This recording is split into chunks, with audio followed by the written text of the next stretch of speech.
পবিত্র ঈদুল আজহা চলে এসেছে।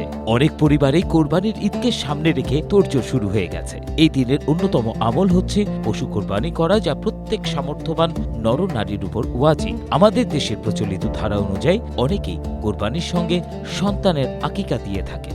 ইসলামের বিধান অনুযায়ী সন্তান জন্মের পর সপ্তম দিন আকিকা করা উত্তম।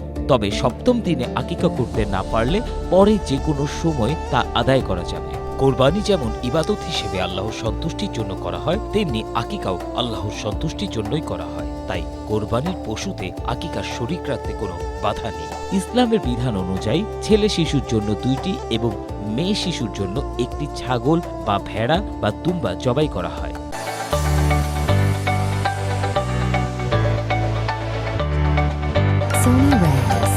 আকিকার পশু কোরবানির পশুর মতো সুস্থ, প্রাপ্তবয়স্ক ও নির্দোষ হতে হবে।